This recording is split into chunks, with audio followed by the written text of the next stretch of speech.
E convido vocês então até o livro de Efésios, carta de Paulo aos Efésios.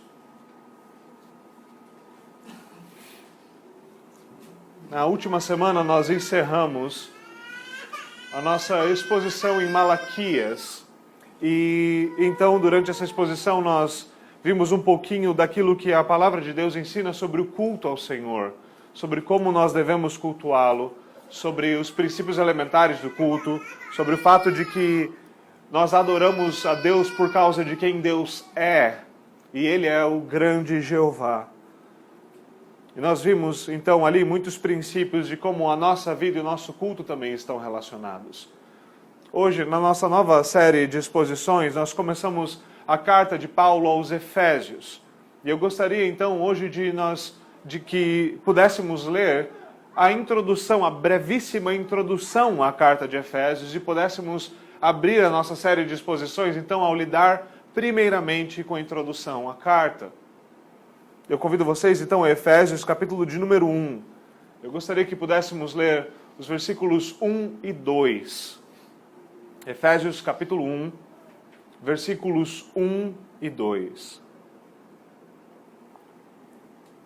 Eu vou ler e peço que vocês, em atenção à palavra do Senhor sendo lida, ouçam-na com fé.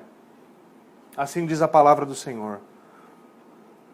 Paulo, apóstolo de Cristo Jesus pela vontade de Deus, aos santos e fiéis em Cristo Jesus que estão em Éfeso. A vocês, graça e paz da parte de Deus, nosso Pai, e do Senhor Jesus Cristo. Amém. Vamos orar. Senhor, nós te pedimos, Senhor, que o Senhor abra o nosso entendimento. Pelo Teu Santo Espírito, Senhor, ilumine-nos para que possamos compreender a Tua palavra. Ajude-me, Senhor, para que eu possa expô-la com fidelidade, para a glória do Teu nome e para o bem do Teu povo. Em nome de Jesus. Amém. Amém. Meus irmãos, nós temos seguido com uma série de exposições em diferentes livros e essa série de Efésios havia sido já pedida por alguns irmãos por algum tempo, por causa do nosso interesse comum nessa carta, que é tão bela e apresenta de forma tão bela algumas das doutrinas tão queridas por nós, doutrinas que nós aprendemos a amar. E muitos de nós a conhecemos ainda há tão pouco tempo, comparado a tantos que têm herdado essas verdades por longas e longas gerações. E pela graça de Deus nós viemos a conhecer essas verdades e muitas delas são explicadas, então, com tremenda profundidade pelo apóstolo Paulo aqui na carta aos Efésios. E talvez alguns de vocês podem achar muito ousado da minha parte tentar começar a série com apenas os dois primeiros versículos. E eu, sem muito problema, assumiria que é um tanto ousado da minha parte. Mas eu gostaria muito que, se qualquer coisa, nós pudéssemos atentar para um pequeno fato ao abordarmos apenas os dois primeiros versículos. Um fato que normalmente é negligenciado e uma das coisas que nós precisamos atentar é que, geralmente, se nós recebemos uma carta de alguém, nós não simplesmente rasgamos o envelope, jogamos fora e vamos direto para o meio da carta. Nós olhamos para o envelope, pois no envelope estão as informações de quem é o remetente. Nós queremos saber quem são os destinatários. Nós queremos saber o que está sendo dito ali naquela carta. Nós queremos entender o contexto do que está sendo falado.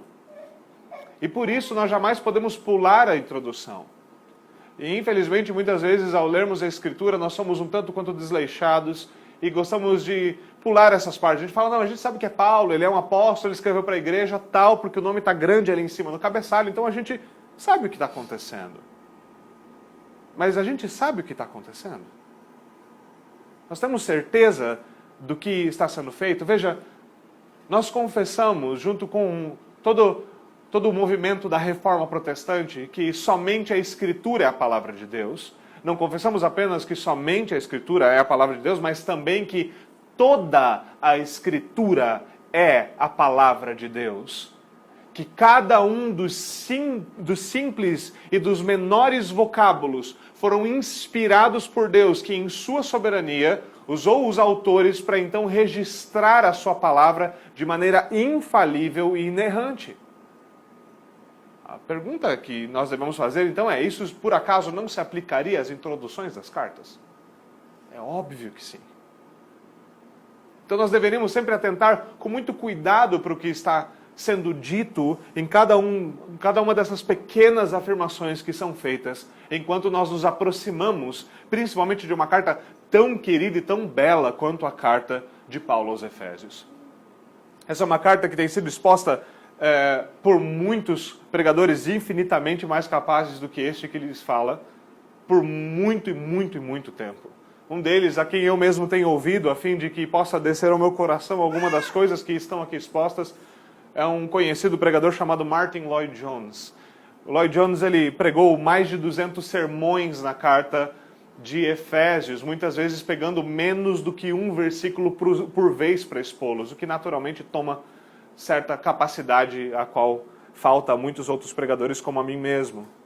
Ele passou alguns anos expondo essa carta e se preocupando com o conteúdo dela. Quando nós nos achegamos a essa importante carta, a qual tantos cristãos já se debruçaram sobre ela para dela beberem e comerem espiritualmente, nós vemos que o apóstolo Paulo ele abre essa carta dizendo, naturalmente, quem é ele? Eu, Paulo. E aqui ele fala, uma versão bastante curiosa, ele usa originalmente Paulos. É uma forma helenista do seu nome. Ele está mandando uma carta que possivelmente é mandada diretamente para Éfeso, mas não somente para Éfeso. É possível que essa seja uma epístola circular. Uma epístola que deveria passar por mais de uma igreja, embora naturalmente tenha sido enviada a Éfeso. E ele começa nos dizendo a seguinte coisa, ele nos diz o seu nome e ele diz: eu sou um apóstolo de Cristo Jesus, pela vontade de Deus. Paulo, na primeira afirmação que ele faz, a primeira coisa que ele diz, a primeira coisa que ele fala sobre si mesmo, a primeira coisa que ele exalta em tudo isso é: eu sou o que sou, pela vontade de Deus. Esse é um livro que já no seu primeiro capítulo, Paulo põe o pé na porta e abre e descortina a beleza da soberania de Deus diante de nós. Falando de como ele nos escolheu em Cristo antes da fundação do mundo, sem prever e sem espiar na história qualquer coisa que seria sobre nós, mas simplesmente por causa do seu amor eterno. Ele escolhe os seus. E nós vamos então descobrindo verdades tão belas como essas e vamos compreendendo que esse Deus a quem adoramos, ele de fato é muito mais soberano do que normalmente nós concebemos que a palavra soberano significa. E agora nós temos Paulo. E Paulo, ele é como um monumento à soberania de Deus escrevendo essa carta. Talvez ninguém mais do que Paulo possa dizer: eu fui feito o que eu fui feito pela vontade de Deus. Esse era o homem que outrora estava pegando uma autorização com o Sinédrio para poder ir caçar cristãos em outra cidade. Quando o Senhor interfere soberanamente, quando o Senhor o salva, quando o Senhor o diz: eu vou mostrar a você quanto você deve sofrer por causa do meu nome. Então aquele que outrora era um assassino e um perseguidor dos cristãos, se torna ele mesmo perseguido, se torna ele o maior missionário que a igreja já teve, se torna ele o maior teólogo, sem dúvida, do Novo Testamento e, sem dúvida alguma, um dos maiores da história. É este homem que escreve essa carta e diz: eu sou apóstolo pela vontade de Deus. Ele não é qualquer um, ele é um apóstolo. Um apóstolo é um homem imbuído de autoridade pelo próprio Senhor Jesus Cristo. Diferente daquilo que tem aparecido aqui e acolá com os supostos apóstolos que nós temos na nossa nação, que na verdade são falsos apóstolos, o que aconteceu com Paulo, assim como com os demais 12, é que eles foram diretamente chamados por Deus para serem mensageiros e para serem os comunicadores de toda a verdade que foi ensinada pelo nosso Senhor Jesus Cristo. Eles são os autores do Novo Testamento, e aqueles que não são apóstolos e autores ainda assim estavam ligados aos apóstolos. Eles são aqueles que lançaram o fundamento da igreja e nos deixaram então a palavra de Deus escrita para que a igreja de Deus soubesse como ela deve caminhar em todos os tempos e em todas as eras. Deus foi quem fez Paulo quem ele era. Ele era um apóstolo de fato, e ele era um apóstolo pela vontade de Deus. Essa é uma verdade, como eu falei, muito clara na vida de Paulo. Isso é algo muito notório quando ele nos escreve aos Efésios e também nos escreve de maneira indireta, porém certeira, que ele foi feito o que ele é pela vontade de Deus. Porque aqui, enquanto ele diz essas palavras, embora nós não sejamos apóstolos, nenhum aqui é ou vai ser um apóstolo, isso eu posso garantir com toda certeza absoluta debaixo dos céus. Todos nós, se nos achegamos ao Senhor, se nós fomos trazidos até Ele, como que arrastados por cordas de amor, se Ele fez, o pastor fez a sua doce voz ouvida aos nossos corações, é exatamente por causa da vontade de Deus, da sua benevolência e bondade em salvar pecadores que não mereciam a sua graça, em estender o seu amor, em estender eternamente, não apenas no tempo, mas eternamente, o seu amor sobre o seu povo. Nós olhamos para Paulo como um grande monumento, antes da sua conversão, como um grande monumento contra a verdade da fé cristã. Um perseguidor dos cristãos, um perseguidor do próprio Cristo. Mas, meus irmãos, quem éramos nós? Quem éramos nós? Talvez os nossos pecados não estavam assim tão gritantemente expostos, mas Paulo vai nos lembrar um pouquinho de quem nós éramos, vai lembrar um pouquinho aos Efésios quem eles eram, e nós vamos chegar lá no capítulo 2, se o Senhor assim permitir, nos lembrando lá no começo do capítulo 2, vocês estavam mortos em suas transgressões e em seus pecados. Paulo é um ótimo exemplo de tudo isso, porque aquilo que é notoriamente verdade sobre ele, é verdade também sobre nós. Tudo é pela vontade de Deus. Nós somos o que somos. Nós cremos, nós temos fé e nós nos apegamos a Cristo por causa da vontade de Deus. Nós podemos colocar isso naturalmente de outra forma. O Senhor Jesus Cristo põe isso de outra forma muito eficaz. Ele diz, ninguém vem ao Pai senão por mim. Ainda em outro lugar, ele diz, vocês não podem nada, nós não podemos nada, a não ser que isso nos seja dado do alto. Tudo o que nós somos e tudo o que nós temos vem de Deus. E Paulo escreve, então, ainda que com uma posição de destaque, uma posição de destaque num certo sentido, uma posição de autoridade dentro da igreja, ele escreve lembrando que tudo o que é pela vontade de Deus. É importante nós nos apercebemos disso. Deus é o tema da carta.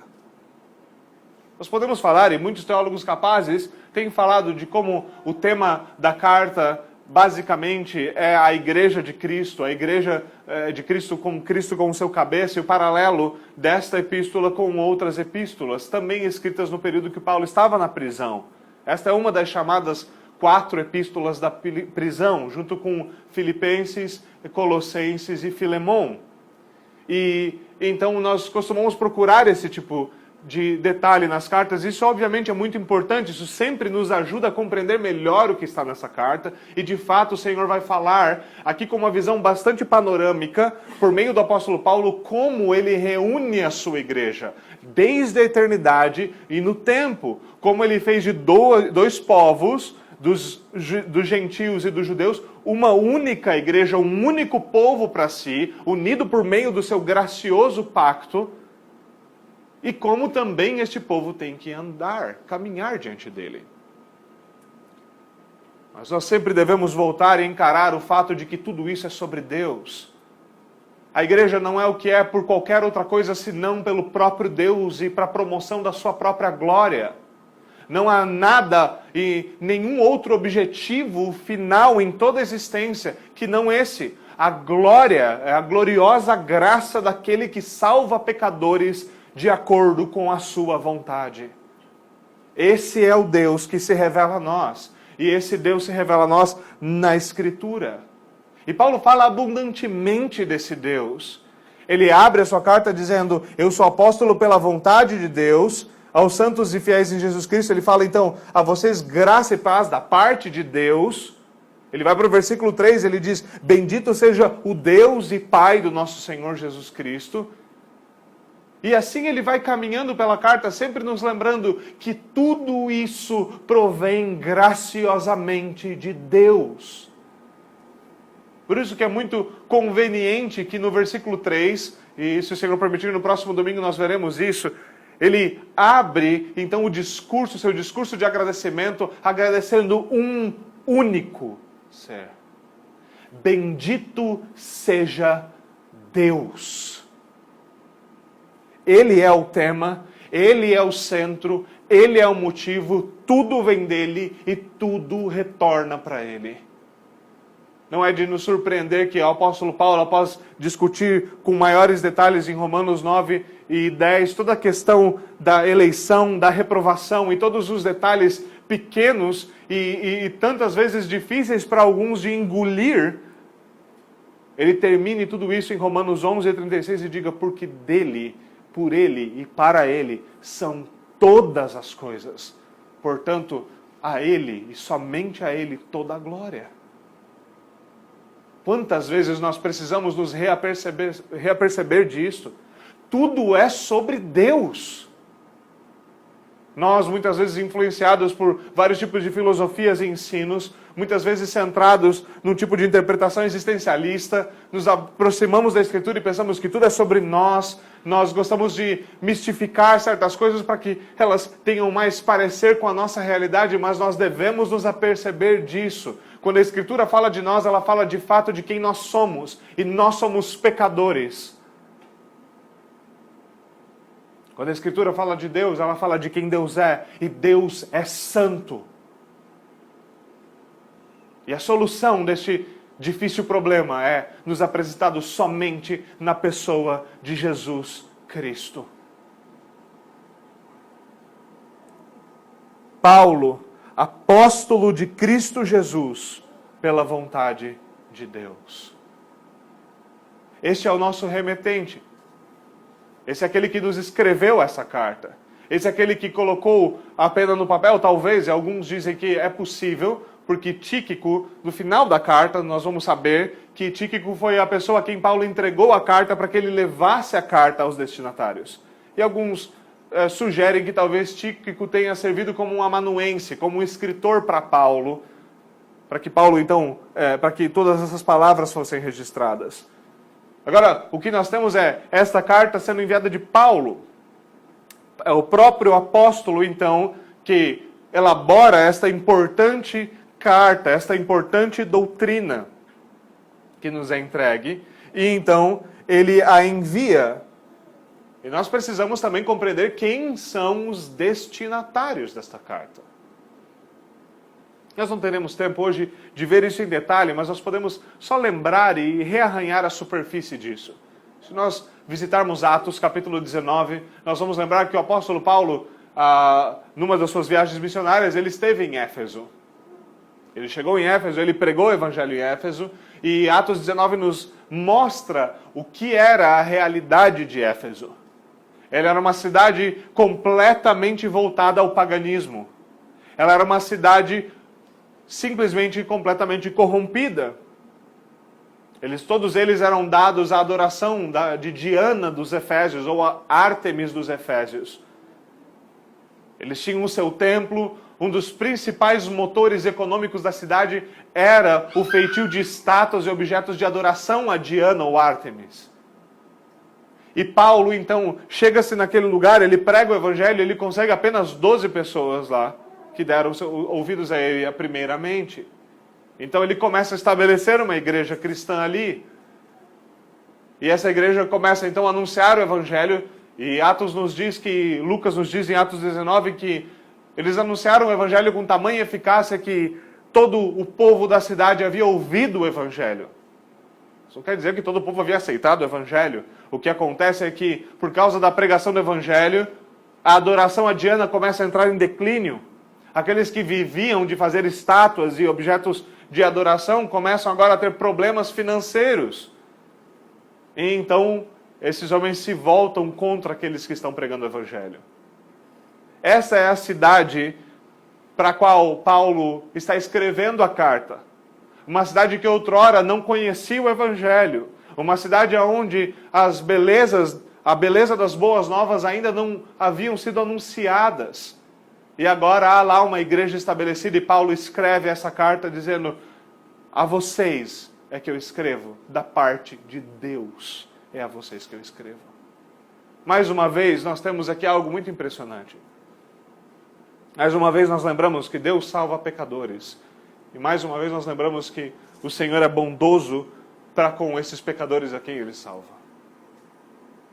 Paulo escreve aos Efésios e ele diz o seguinte a eles, ele diz coisas muito específicas sobre os cristãos em Éfeso.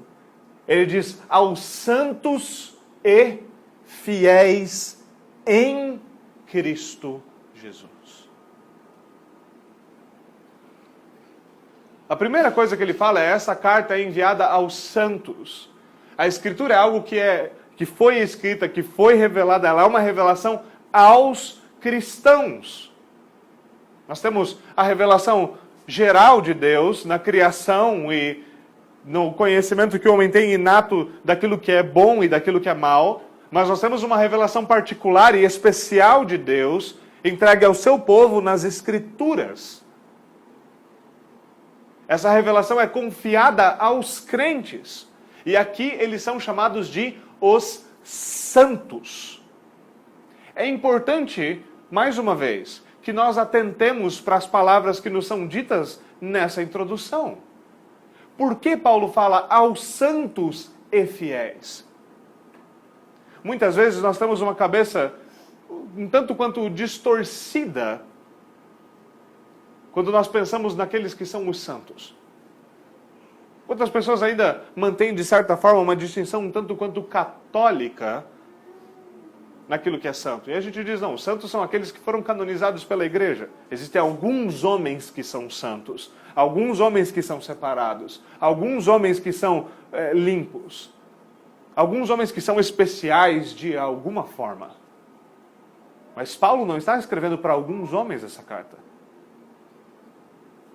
Quando ele fala aos santos, ele está falando daqueles que são cristãos. E por serem cristãos, eles são santos. Nós vimos isso hoje de uma maneira um pouco distinta no Catecismo de Heidelberg. E agora nós tomamos de novo esse ponto, esse é um ponto importante para que nós compreendamos verdadeiramente a posição cristã em relação a todas essas coisas. Meus irmãos, um cristão é um santo. Talvez você olhe para si mesmo e diga: bom, como o próprio Paulo diz no capítulo 2, eu não me pareço exatamente como um santo. E muitas vezes eu tenho dificuldade na minha santificação. E muitas vezes ainda eu tropeço, muitas vezes ainda eu peco, e muitas vezes ainda eu tenho de me arrepender. Mas se tudo isso acontece, se você de fato consegue conceber os seus próprios pecados e é conduzido ao arrependimento por causa deles, isso é porque você de fato foi separado pelo próprio Deus para ser parte do seu rebanho.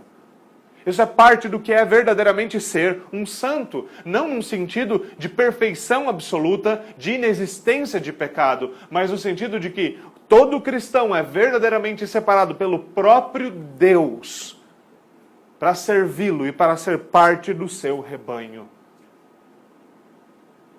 Isso não quer dizer que isso está completamente divorciado de um entendimento de santificação.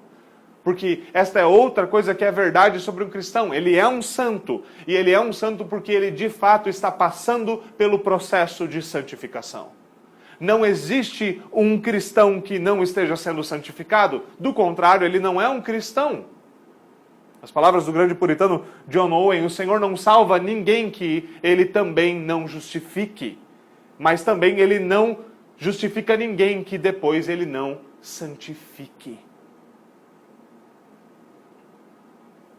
Isso é algo importante sobre cristãos. Cristãos, eles lutam contra o pecado. Cristãos, eles vivem uma vida de arrependimento contínuo, um arrependimento duradouro e um arrependimento que amadurece. Cristãos são santos e eles estão se tornando santos. Mas eles já são santos num sentido muito objetivo. Eles não precisam de um santo homem de Deus, como se eles precisassem de algum outro mediador que não o nosso Senhor Jesus Cristo. Não. Eles são feitos santos pelo próprio Senhor Jesus Cristo.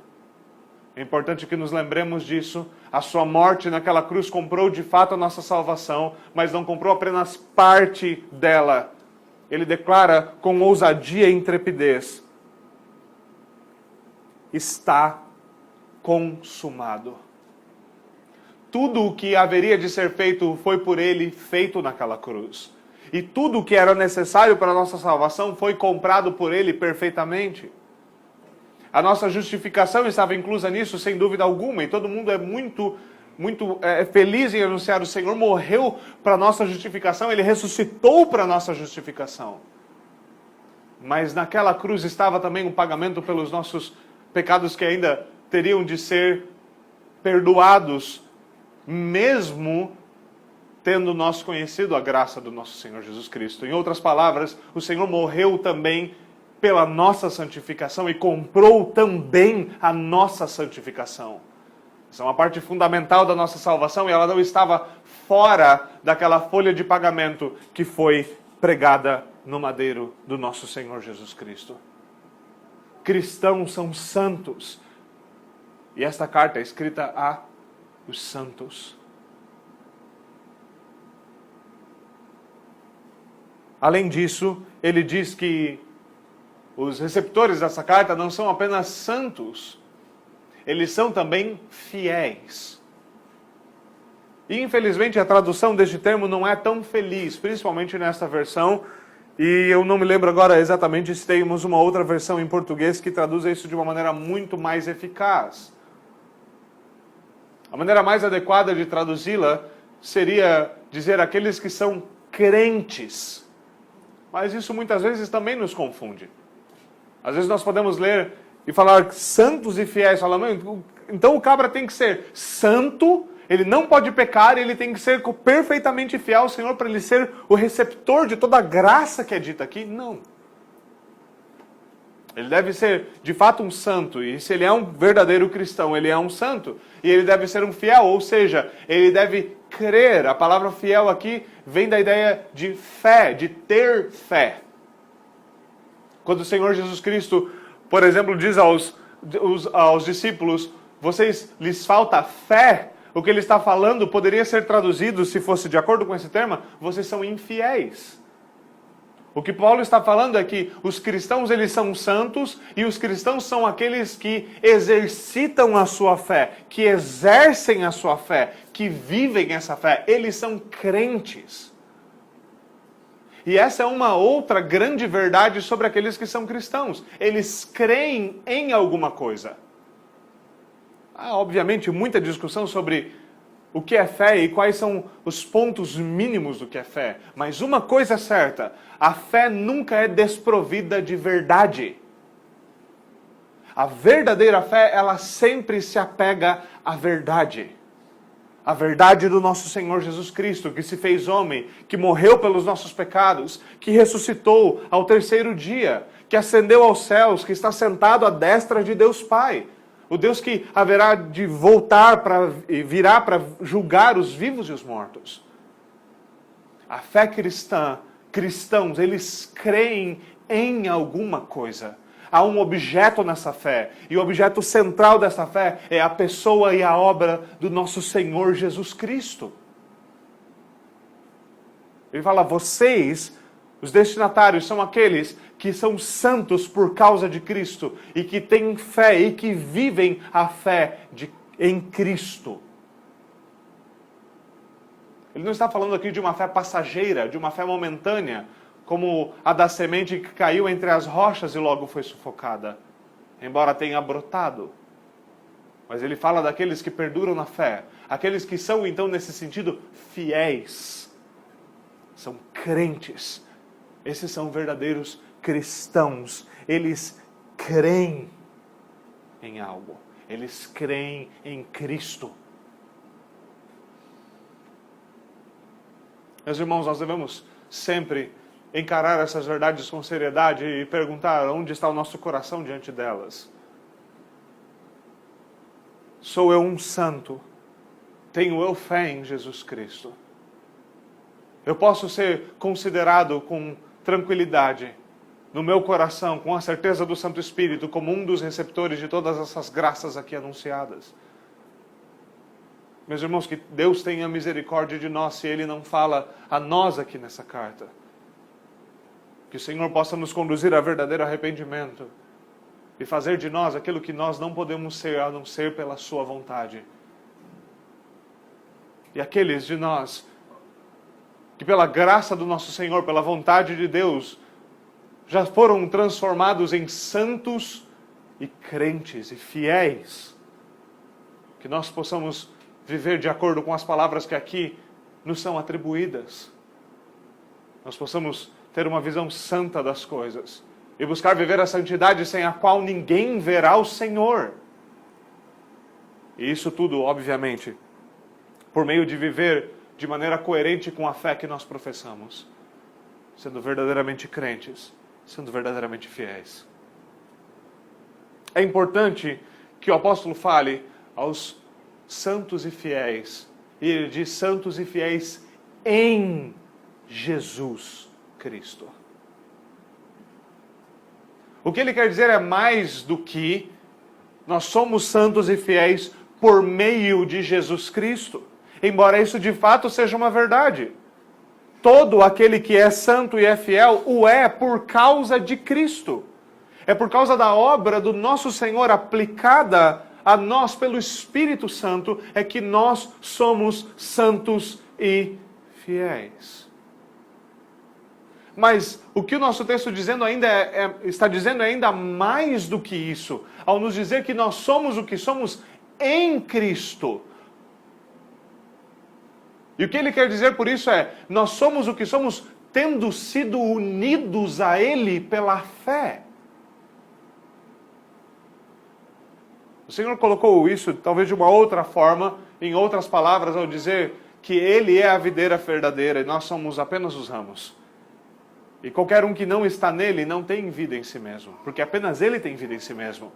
É necessário que os ramos estejam presos à videira, para que eles tenham vida e para que eles frutifiquem. Da mesma forma, a menos que nós, pela fé e pela fé somente, e pela graça do nosso Senhor somente, tenhamos sido unidos a Cristo, estejamos nele, em Cristo, nós não somos nada e nós não temos nada. Meus irmãos, ou nós somos santos e fiéis, ou nós não somos nada, senão inimigos de Deus. Ou nós somos santos e fiéis em Jesus Cristo, por causa de Jesus Cristo, por meio dele, por meio da sua obra, por meio da união a Ele com a fé. Ou nós não temos nada. Se nós não temos Jesus Cristo, nós não temos nada. E tudo que nós precisamos para tê-lo e para ser unidos a Ele, como diz o apóstolo no 2º capítulo, nos é dado gratuitamente, não vem de nós, é um dom de Deus. A vida não está no ramo, a vida está na videira, e Ele mesmo nos enxerta a si mesmo, de forma que nós então estamos unidos a Ele, somos o que somos por causa de Jesus Cristo. Aos santos e fiéis em Cristo Jesus que estão em Éfeso. Essa carta então é direcionada aos Efésios, mas não foi escrita somente para os Efésios. Ela foi dada a eles como os primeiros destinatários, mas todas as suas palavras foram confiadas a quem? Aos santos e fiéis em Cristo Jesus. E pela soberania e providência do nosso Deus, hoje nós temos essa nossa Bíblia em português, no nosso colo as palavras do próprio Deus que nos faz santos e fiéis. E sobre ela nós podemos nos debruçar.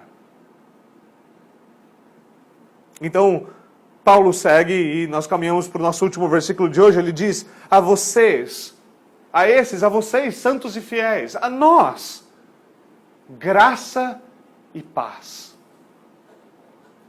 Muitos teólogos bem perspicazes percebem que o que Paulo estava fazendo aqui, de uma certa forma, era dizendo graça, que era um cumprimento direto àqueles que eram gentios, que eram gregos, e paz, ou shalom, era um cumprimento típico àqueles que eram judeus. De fato, o que Paulo estava fazendo era cumprimentando todos eles e juntando todos eles, tratando eles como um povo unido, porque é exatamente isso que ele vai nos explicar nessa carta. É um único povo de Deus, uma única nação santa. E ele os cumprimenta então com graça e paz. É importante que, tendo observado essas coisas, nós nos apercebamos que esse cumprimento dos santos é graça e paz. E nos lembremos que, de fato, paz só é possível por meio da graça. Que a ideia de paz nos lembra que outrora, como Paulo nos dirá, nós éramos inimigos de Deus. E então nós estávamos em guerra contra o santo. Mas por causa da sua maravilhosa graça, por causa do seu constante e imutável amor, por causa do seu Filho, da sua pessoa, da sua obra, do seu Santo Espírito nos aplicando essa obra, essa graça chegou até nós. E então nós temos paz com Deus. E podemos também ter paz com os homens. Porque não há paz sem graça. E não há como chegar em paz a não ser por meio de graça. Veja, essa graça e paz, ambas, elas partem de Deus. Que pela graça, e agora, em paz, pode de fato ser chamado Deus, o nosso Pai. Quão graciosas são essas palavras. Podemos ouvir da parte de Deus, por meio e por intermédio do apóstolo, a vocês graça e paz. O próprio Deus externando graça e paz, porque ela vem da parte de Deus. Toda essa graça e toda essa paz são ricamente encontradas na doutrina do Evangelho, aqui exposta com tanta beleza. Graça e paz é aquilo que nós encontramos na própria estrutura do livro de Efésios. Quando nós olhamos para ele com olhos um pouco mais técnicos, nós nos apercebemos que Paulo vai tratar com a bela doutrina da graça de Deus nos 3 primeiros capítulos, e ele vai nos lembrar da ortodoxia, da crença adequada, da crença correta, daquilo que nós devemos crer, daquilo que é a verdade sobre a verdade. E então, do capítulo 4 até o capítulo 6, ele vai nos lembrar da outra parte, tão importante quanto e que jamais deveria ser divorciada, a chamada ortopraxia, a vida à luz das doutrinas da graça. A carta é como que dividida em 2 partes, mas não há divisão real. A Paulo primeiro nos falando, doutrina é importante. Doutrina é algo que deve estar presente na mente dos cristãos. Nós devemos ser doutrinários. Nós devemos conhecer as verdades. Nós devemos nos ater a elas, nos apegar a elas e amá-las de fato. Mas nenhuma verdade adentra o nosso coração sem nos transformar. Nenhuma verdade pode ser abraçada por nós sem que ela faça algo em nós. Ninguém pode, nas palavras do grande reformador da Suíça, conhecer a Deus e não ser levado a adorá-lo com a sua vida e com tudo que Ele é. Doutrina e vida estão inseparavelmente ligados. E ai de nós se tentarmos separá-los. Nós precisamos de boa doutrina para viver uma boa vida. Quantas vezes tantas pessoas estão completamente confusas doutrinariamente, completamente perdidas sobre verdades das mais elementares sobre a fé cristã, e isso se reflete naturalmente nas suas vidas. Eles não conhecem o caminho, fica difícil andar por ele. Mas quantas vezes alguns, e principalmente nos nossos dias, se aproximam, ouvem, leem e, pelo menos de uma maneira superficial, parecem conhecer tantas coisas. Parecem saber tantos termos técnicos, parecem saber datas, parecem conhecer tantas coisas importantes. Mas as suas vidas estão vazias de verdade. São coisas que chegam na nossa mente, mas parece que nunca descem ao nosso coração. E eu temo que, de fato, elas nunca tenham chegado à nossa mente de verdade.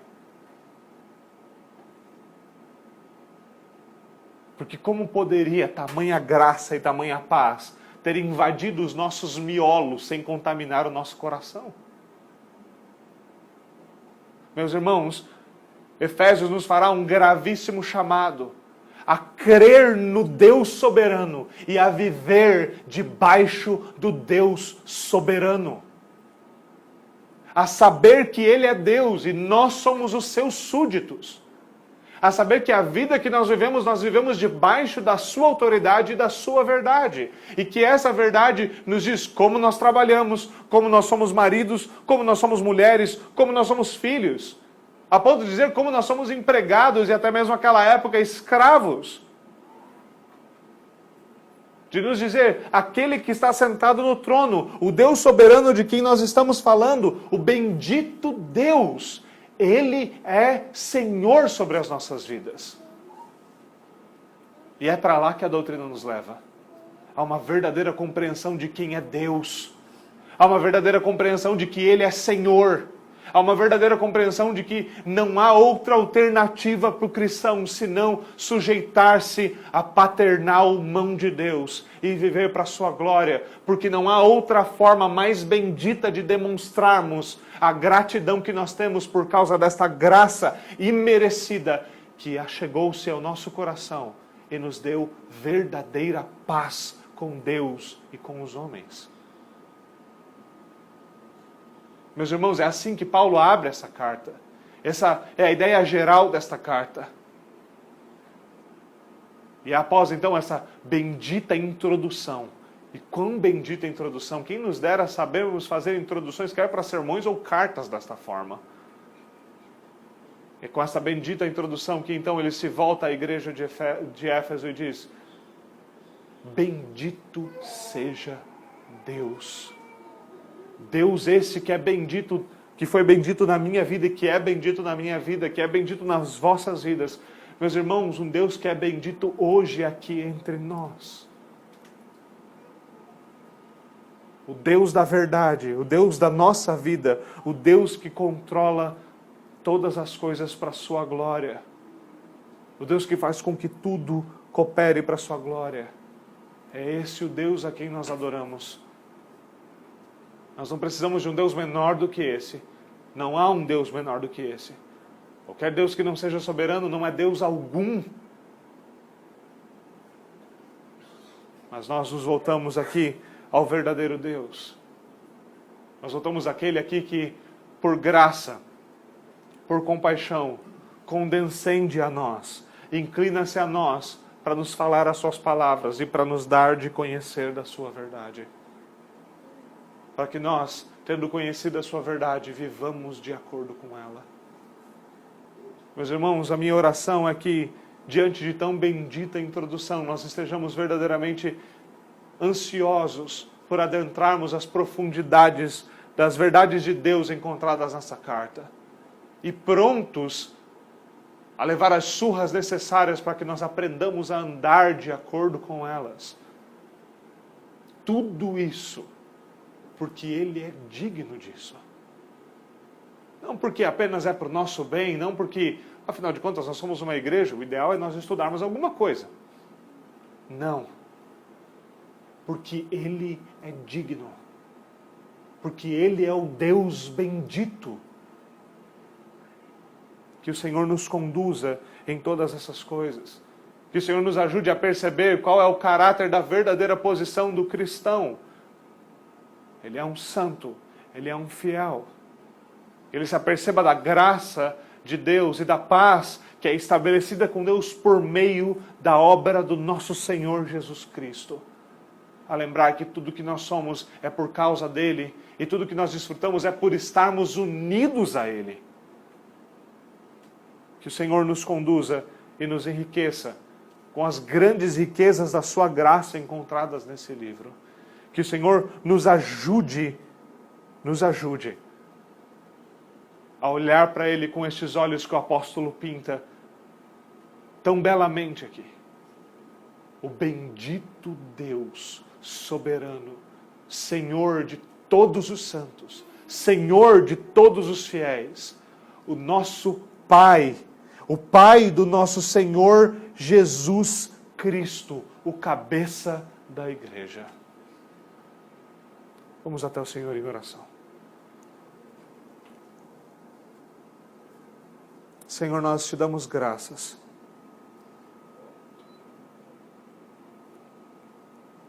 Senhor, que a Tua palavra seja aplicada a nós, seja levada ao nosso coração pelo Teu Santo Espírito.